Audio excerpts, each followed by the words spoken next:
Welcome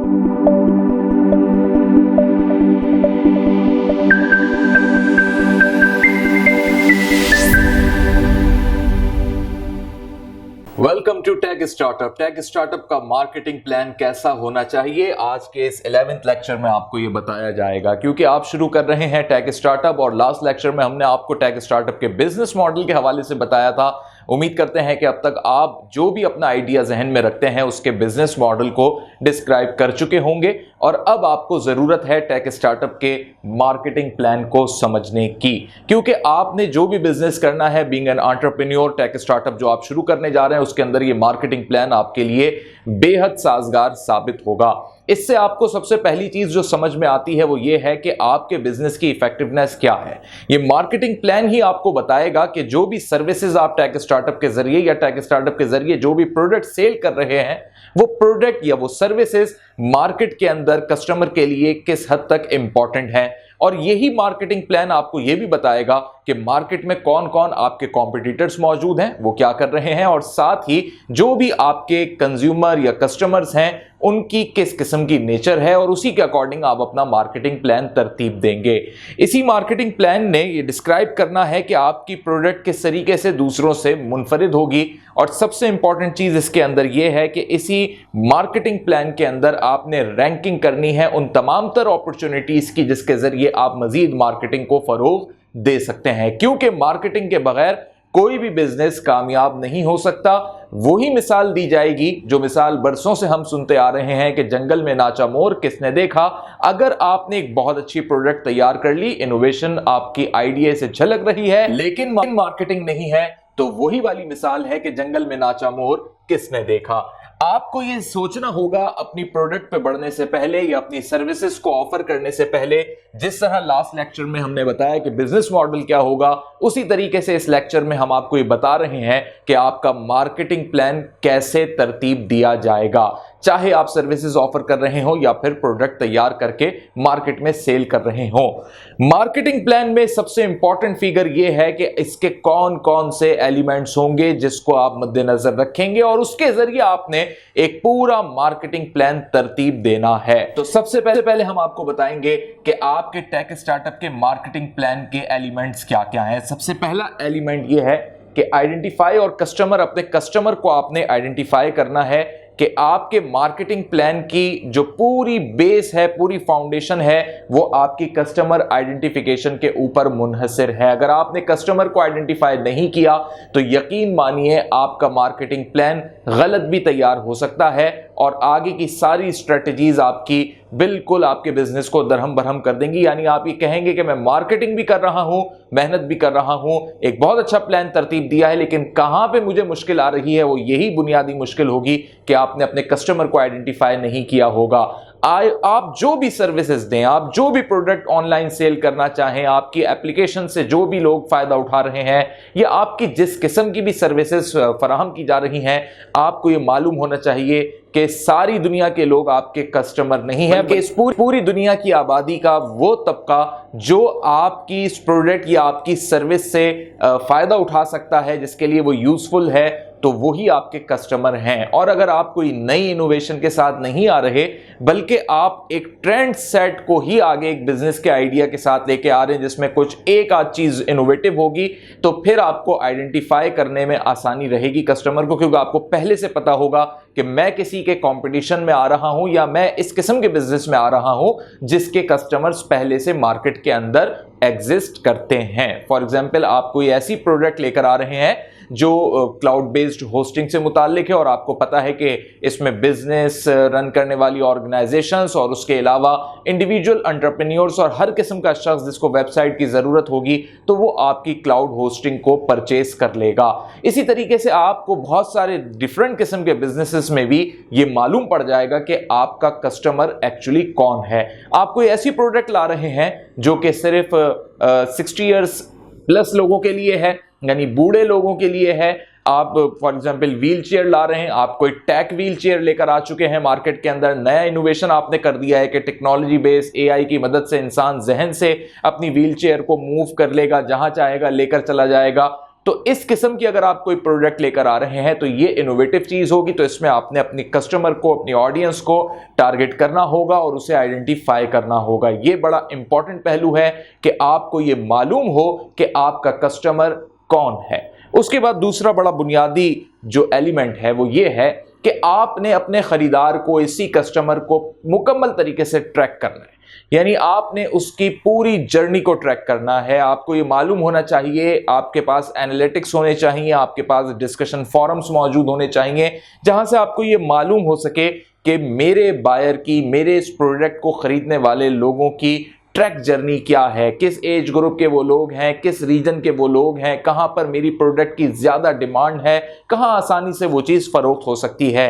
real time examples में मैं आपको ये बात बड़ी आसानी से कह सकता हूं कि अगर आपने फ्रूट को सेल करना हो तो आपको ये मालूम होगा कि टेक्नोलॉजी बेस्ड किसी भी वेबसाइट पे मैं जाके इसको सेल नहीं कर सकता, लेकिन मुझे उन टारगेटेड एरियाज को फाइनलाइज करना होगा जहां पे फ्रूट की नीड है। फॉर एग्जाम्पल, हम पूरी दुनिया में सर्च करेंगे गूगल पे कि कौन से ऐसे मुमालिक है जहां पे फ्रूट की पैदावार नहीं होती, तो हमें पता लगेगा इस सर्चिंग से कि बहुत से ऐसे मुमालिक हैं जहां पर हर किस्म का फ्रूट नहीं मिलता। फॉर एग्जाम्पल, श्रीलंका के अंदर मैंगो नहीं मिलता। तो अब हमें जब ये रीजन पता लग जाएगा तो एक्चुअली हम वहां के बायर्स को फिर ट्रैक करना शुरू करेंगे, क्योंकि यहां पर हमारी चीज सेल हो सकती है। इसी तरीके से अगर आप कोई टेक स्टार्टअप में टेक्नोलॉजी बेस्ड प्रोडक्ट को लेकर आए हैं और आप ये समझते हैं कि मेरी प्रोडक्ट किसी खास रीजन के अंदर सेल हो सकती है, तो वहां के बायर्स की ट्रैक जर्नी क्या है, कितने एज ग्रुप के लोग उसे पसंद करते हैं, कितना वहां पर सेल का स्कोप मौजूद है, और ये सारा आपको एनालिटिक्स कहां से मिलेगा?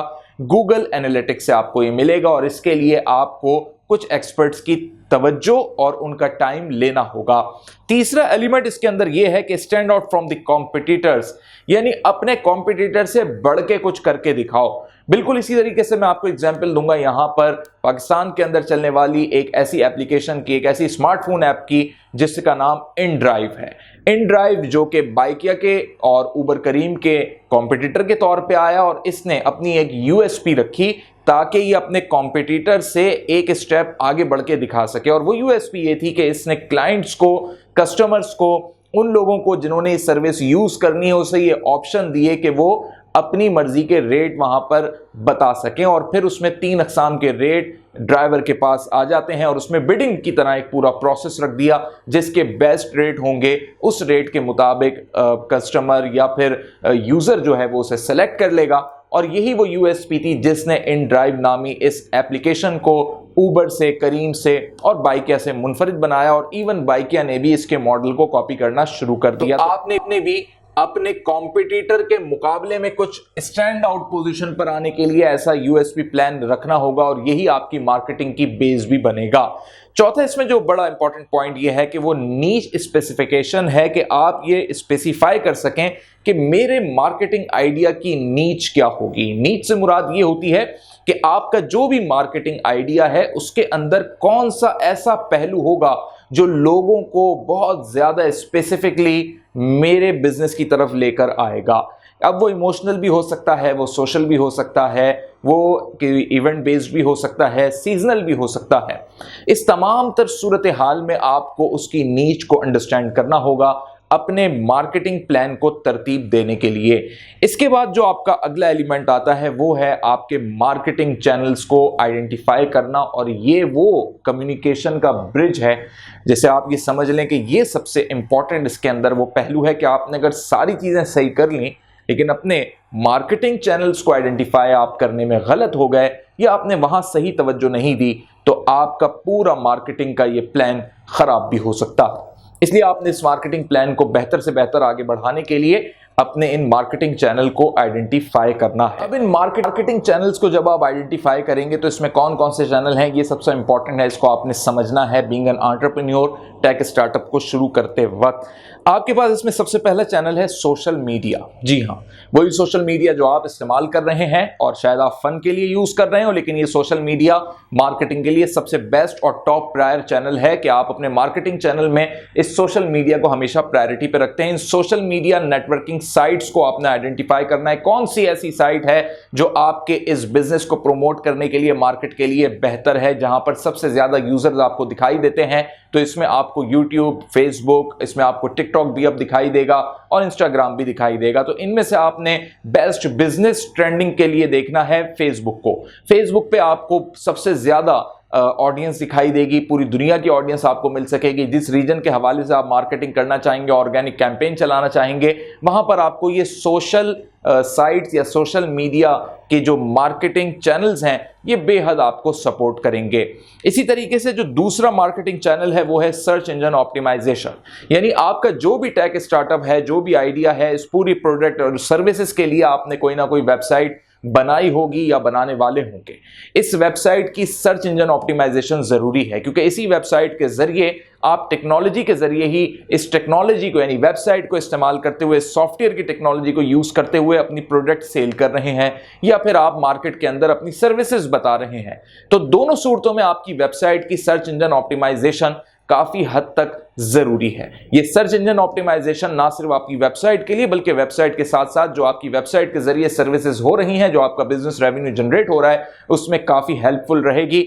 आप ये search engine optimisation being an entrepreneur खुद भी सीख सकते हैं। इसमें आपको कुछ वक्त लगेगा, इसके लिए आपको कुछ कोर्सेज करने पड़ेंगे। सर्च इंजन ऑप्टिमाइजेशन के यानी एसईओ एक्सपर्ट के आपको कोर्सेज करने होंगे। या दूसरा रास्ता इसमें यह होगा कि आप अपनी टीम के अंदर एसईओ एक्सपर्ट को शामिल कर लेंगे। और अगर अभी तक अगर आपने अपनी वेबसाइट भी नहीं बनाई और आपका आइडिया फाइनल हो गया, बिजनेस मॉडल तय हो गया, तो आपको तो वेब डेवलपर की भी जरूरत होगी। तो आप बीइंग एन एंटरप्रेन्योर हर चीज का कोर्स नहीं कर सकते। यानी अगर वेबसाइट चाहिए तो आपने खुद अगर वेबसाइट बनानी है तो आप आर्टिफिशियल इंटेलिजेंस की मदद ले सकते हैं, लेकिन आप खुद वेब डेवलपर नहीं बनेंगे, खुद आप एसईओ एक्सपर्ट नहीं बनेंगे। आपने बिजनेसमैन बनना है, आपने टेक स्टार्टअप को शुरू करना है, और इसलिए आपको इन तमाम चीजों की हेल्प के लिए किसी ना किसी की हेल्प चाहिए होगी। पेड सर्विसेज आपको लेनी होंगी, अपनी टीम में आपको एडिशन करना होगा। तीसरा जो इसमें मार्केटिंग चैनल है वो है email marketing and WhatsApp messages. Email marketing के जरिए आप अपने तमाम तर प्रोडक्ट सर्विसेज की एक बेहतरीन सी राइटअप को तैयार करते हैं ईमेल पे, और फिर उस ईमेल को उन तमाम तर लोगों में आप ईमेल के जरिए ही भेजते हैं जहां पर आपको ये पता होता है कि इन लोगों के जरिए मुझे बिजनेस मिल सकता है, मेरी प्रोडक्ट सेल हो सकती है, या मेरी सर्विसेज या मेरी ऑफर्स को ये अवेल कर सकते हैं। इन ईमेल्स को आप कहां से हासिल करेंगे, इसकी भी कुछ ट्रिक्स हैं, कुछ टिप्स हैं, जिसको आप गूगल पे भी सर्च कर सकते हैं, जो आपको मालूम पड़ जाएगा कहां से आपको बहुत सारे ईमेल एड्रेसेस मिल जाएंगे। लेकिन इस तरीके से ईमेल मार्केटिंग करने में कोई गारंटी नहीं होती कि आपको रिस्पॉन्ड मिले, बल्कि इसमें भी आप थर्ड पार्टी सर्विस लेने को ही प्रेफर कीजिए, ताकि ईमेल सर्विसेज, ईमेल मार्केटिंग की सर्विसेज से आपको बिजनेस की डेवलपमेंट में कुछ ना कुछ मदद जरूर मिले। अलबत्ता ऐसे सॉफ्टवेयर्स मार्केट के अंदर जरूर हैं जो ईमेल मार्केटिंग के लिए काम आते हैं और व्हाट्सएप मैसेजेस के लिए भी काम आते हैं। ये पेड सॉफ्टवेयर भी आप लेकर रख सकते हैं और इसके जरिए आप अपनी पूरी ईमेल मार्केटिंग कर सकते हैं। व्हाट्सएप मैसेजेस के जरिए आप व्हाट्सएप पर लोगों को कनेक्ट कर सकते हैं, अपने बिजनेस के बारे में उनको अपनी मार्केटिंग से आगाह कर सकते हैं। इसके बाद जो चौथा चैनल है वो है पेड मार्केटिंग का।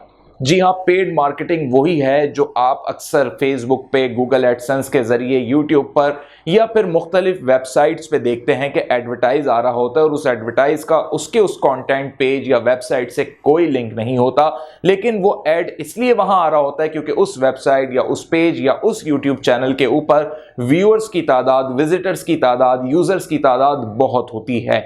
इस बेस पर उसका एड वहां पर दिखाया जा रहा होता है। जिसको वो एड क्लिक करता है, यानी जिस विजिटर को वो एड अच्छा लगता है, तो वो फिर उसके एड पर क्लिक करके उस लिंक पर चला जाता है जो उसके अपनी वेबसाइट, उस वेबसाइट के साथ साथ जो प्रोडक्ट सर्विसेज की ऑफर की जगह है वहां तक उसको पहुंचा देता है। तो ये मुमकिन होता है पेड मार्केटिंग से, जिसमें आप अपने तमाम तर प्रोडक्ट और सर्विसेज को एक ग्राफिक डिजाइन की सूरत के अंदर, एक ग्राफिकल पोस्ट की सूरत के अंदर या वीडियो एड के जरिए आप पेड उसकी मार्केटिंग कर रहे होते हैं।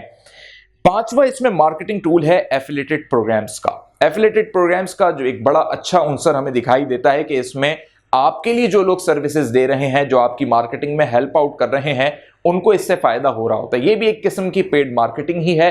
आप कुछ ना कुछ अमाउंट इसके लिए रखते हैं और इसमें होता यह है कि आप एफिलिएट कर लेते हैं बहुत सारे लोगों को अपने साथ, जिनको आप पाबंद करते हैं कि अगर उनके जरिए आपको विजिटर्स मिलते हैं, यूजर्स मिलते हैं, तो उन्हें भी कुछ ना कुछ कमीशन का हिस्सा मिलेगा और वो आप अपने हिसाब से तय कर सकते हैं। यानी आपकी वेबसाइट पे जितने लोग आके साइन अप करेंगे या आपकी प्रोडक्ट को ऑर्डर करेंगे तो उसका एक पार्ट एफिलिएटेड प्रोग्राम या एफिलिएटेड मार्केटिंग के थ्रू उन लोगों को मिलेगा जिन्होंने आपकी वेबसाइट और आपके टेक स्टार्टअप के इस लिंक को प्रोमोट किया मुख्तलिफ प्लेटफॉर्म्स के ऊपर। इसके बाद है रेफरल मार्केटिंग। रेफरल मार्केटिंग भी बिल्कुल एफिलिएटेड प्रोग्राम की तरह ही है, लेकिन इसमें जो रेफर करने वाला शख्स है वो आपका अपना क्लाइंट होता है। वो ये बता रहा होता है कि उसने आपकी इस प्रोडक्ट को, आपकी सर्विस को इस्तेमाल किया है और उसको बेहद खुशी हुई है, और जब वो रेफर कर रहा होता है और उसके रेफरेंस से अगर कोई आपके पास क्लाइंट आ जाता है तो ये रेफरल मार्केटिंग भी उसके लिए सपोर्टिव रोल प्ले करती है कि उसने आपको रेफर किया, रिकमेंड किया, इस बेस पे उसको भी कुछ ना कुछ आपसे हासिल हो रहा होता है। इस एफिलिएटेड मार्केटिंग या रेफरल मार्केटिंग का जो सबसे बड़ा फायदा वो ये है कि आपके पास गारंटीड लोग आते हैं जो आपकी प्रोडक्ट खरीद रहे होते हैं या आपकी सर्विसेज ले रहे होते हैं। इसके बाद जो 7वां मार्केटिंग चैनल है बहुत ही खास चैनल है और इसमें आपका अपना इंटरेस्ट भी होना चाहिए एक टेक स्टार्टअप ओनर के तौर पे या एक एंटरप्रेन्योर के तौर पे, और वो है ब्लॉग्स। चाहे वो ब्लॉग्स हो या वीलॉग्स हो, दोनों सूरतों में आपने ऐसे ब्लॉग्स लिखने हैं या ऐसा वीलॉग तैयार करना है जिसके अंदर आप अपनी प्रोडक्ट की इफादियत बता रहे होते हैं, अपने टेक स्टार्टअप का फायदा बता रहे होते हैं और उतने टेक स्टार्टअप की तरफ लोगों को लेकर आ रहे होते हैं। देखिए, आपकी वेबसाइट किसी भी टाइम किसी भी वजह से हैक हो सकती है, लेकिन ब्लॉगिंग या वीलॉगिंग ये दोनों वो मार्केटिंग के टूल हैं जो हमेशा कहीं ना कहीं बरकरार रहेंगे।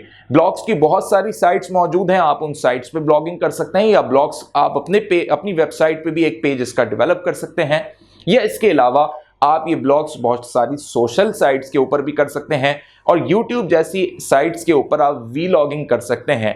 आप ये वीलॉगिंग खुद भी कर सकते हैं, आपकी टेक स्टार्टअप टीम का कोई और फर्द भी कर सकता है, और ये वीलॉग्स जो कि आपकी प्रोडक्ट और सर्विसेज की इफादियत बता रहे होते हैं तो ये लोगों को इंगेज करते हैं, एक तरीके का ये मार्केटिंग चैनल बन जाता है।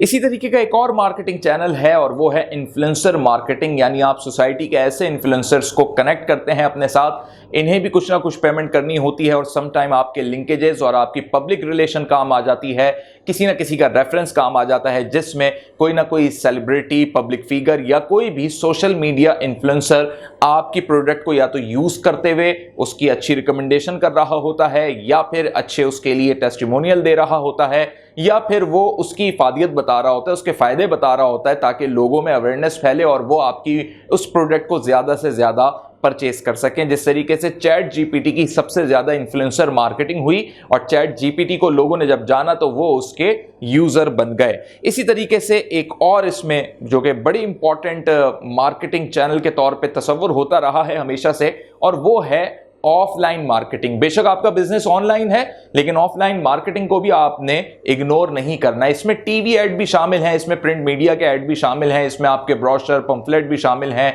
ये वो सब कंटेंट है जो आपकी ऑनलाइन दुनिया से बिल्कुल इंटरनेट से हटके है। क्यों ये जरूरी है? उसकी बेसिक वजह यह है कि जब आप ये देखते हैं कि आपकी टारगेट ऑडियंस आपको उस तरीके से ऑनलाइन मार्केटिंग के जरिए नहीं मिल रही या डिजिटल मार्केटिंग के जरिए नहीं मिल रही, तो ऊबर जैसी कंपनी ने भी, करीम जैसी कंपनी ने भी अपनी ऐप की प्रमोशन के लिए ऑफलाइन मार्केटिंग यानी टीवी एड्स, एडवर्टाइजमेंट की और टीवी कमर्शियल्स चलवाए, और इसी तरीके से प्रिंट मीडिया में भी इसकी पूरी मार्केटिंग की गई एडवर्टाइजमेंट के जरिए। उससे फायदा ये होता है कि आपकी वो ऑडियंस जो बहुत ज्यादा सोशल मीडिया यूजर नहीं है या डिजिटल मीडिया से वाकिफ नहीं है या आपको वो मतलूबा नताइज हासिल नहीं हो रहे, तो इस ऑफलाइन मार्केटिंग को कभी भी इग्नोर ना करें। लेकिन इसके बाद ये एक फैक्टर है और वो है मेजरिंग योर रिजल्ट्स। अब आप चाहे सारे मार्केटिंग चैनल्स खोल दें, लेकिन इन तमाम के तमाम तर मार्केटिंग चैनल्स पर मार्केटिंग करने के बावजूद भी आपको मतलूबा नताइज हासिल नहीं हो रहे, तो आप इनके रिजल्ट्स को मेजर करें। देखें कहां पर ज्यादा इन्वेस्ट कर रहे हैं लेकिन आपको वो नताइज हासिल नहीं हो रहे, कहां से अच्छे नताइज मिल रहे हैं लेकिन वहां मजीद एफर्ट अगर कर ली जाए तो और अच्छे रिजल्ट्स आपको मिल जाएंगे। तो ये वो तमाम तर मार्केटिंग चैनल्स हैं जो हमने आइडेंटिफाई किए हैं किसी भी टेक स्टार्टअप के लिए। अब उस टेक स्टार्टअप को अपने बिजनेस आइडिया और बिजनेस मॉडल को मद्देनजर रखते हुए इनमें से किसी मार्केटिंग चैनल का इंतखाब करना है, लेकिन अच्छी नीच के साथ करना है, ऐसी स्पेसिफिकेशन के साथ करना है जो कस्टमर को आपकी तरफ लेकर आए या उसके अंदर एक ऐसा पोटेंशियल मौजूद हो जो आपके कॉम्पिटिटर से आपको एक कदम आगे लेकर जाए। इसी की बेस पे आप एक बेहतरीन नीश भी तैयार करेंगे और यही आपको मार्केटिंग चैनल्स दिखाई देंगे जिसके जरिए दूसरों के बिजनेस चल रहे हैं, आपके कॉम्पिटिटर्स के बिजनेस चल रहे हैं और आपका ये मार्केटिंग प्लान तरतीब दिया जाएगा। इस मार्केटिंग प्लान के बहुत सारे टेम्पलेट्स आपको मिल जाएंगे, गूगल पे भी मिल जाएंगे, लेकिन उसमें एक बड़ा इंपॉर्टेंट फैक्टर होगा और वो होगा SWOT एनालिसिस का। SWOT 4 अल्फाज का मजमूआ है, SWOT, S for strength, W for weakness, O for opportunity and T for threat. S से मुराद ये है, यानी स्ट्रेंथ से मुराद ये है कि आपके इस पूरे मार्केटिंग प्लान के अंदर कितनी स्ट्रेंथ मौजूद है, आपकी कंपनी, आपकी प्रोडक्ट, जो सर्विसेज आप दे रहे हैं, आपके टेक स्टार्टअप में कितनी स्ट्रेंथ है। इसी तरीके से वीकनेसेस क्या क्या हैं आपके इस पूरे टेक स्टार्टअप की, उसको आप जरूर आइडेंटिफाई कीजिए। क्यों आप अपने कॉम्पिटिटर से पीछे हैं। जो बुनियादी वीकनेस किसी भी स्टार्टअप के लिए होती है वो यही होती है कि आपके पास बहुत ज्यादा स्टाफ नहीं होता, आप बड़े क्लाइंट की तरफ नहीं बढ़ पाते। लेकिन यहां पर आपके लिए जो अपॉर्चुनिटीज हैं वो क्या है कि आप अपनी सर्विसेज या अपनी प्रोडक्ट को उस कॉस्ट पे लेके आते हैं जो मार्केट में कोई भी नहीं लेके आ पाता, यानी आप अपनी प्रॉफिटेबिलिटी को बहुत कम कर देते हैं। तो ये वो अपॉर्चुनिटी बन जाती है लोगों के लिए और आपकी कंपनी के लिए भी कि आपके पास नया बायर आता है और आपने उस फिर बायर को, उस कस्टमर को अपने पास हमेशा इंगेज रखना होता है। लेकिन थ्रेट क्या होता है? थ्रेट ये होता है कि आपके ही बिजनेस आइडिया को कोई और भी उसी तरीके से चला रहा हो या आपके पास अपनी टीम इतनी कम हो कि अगर वही आपके लिए थ्रेट बन जाए, कभी आपके पास बहुत अच्छा क्लाइंट आ जाए और उसके पास आपको डिलीवरी की टाइम बहुत डेडलाइन शॉर्ट मिले, यानी आपको कम टाइम के अंदर चीजों को डिलीवर करना है, चाहे आपकी प्रोडक्ट हो या सर्विस हो, तो सम टाइम ये आपके लिए थ्रेट भी बन जाता है। ये आपका वो SWOT एनालिसिस होगा जिसकी बुनियाद पर आप अपने मार्केटिंग प्लान को एक बेहतर तरीके से अंजाम देंगे। और इस 11th लेक्चर में हमने टेक स्टार्टअप का मार्केटिंग प्लान क्यों, किस लिए, किस एलिमेंट के साथ तरतीब दिया जाएगा, आपको इसीलिए बताया है ताकि आप अब अपने टेक स्टार्टअप की तरफ मजबूत कदम से आगे की तरफ बढ़ें। क्योंकि अब आगे जब आप बढ़ेंगे टेक स्टार्टअप में, और अगला लेक्चर जो हमारा होगा वो होगा टेक स्टार्टअप की टीम बिल्डिंग के ऊपर, यानी अब आप प्रैक्टिकल वे की तरफ जा रहे हैं। यहां मार्केटिंग प्लान तक आपका थ्योरेटिकल वर्क हो चुका है, अब आप लोगों के साथ बात करने के लिए खड़े होंगे। अपनी टीम को डेवलप करना आपके लिए क्यों जरूरी है, ये सब बातें आपको नेक्स्ट लेक्चर में बताई जाएंगी। So keep watching tech startup.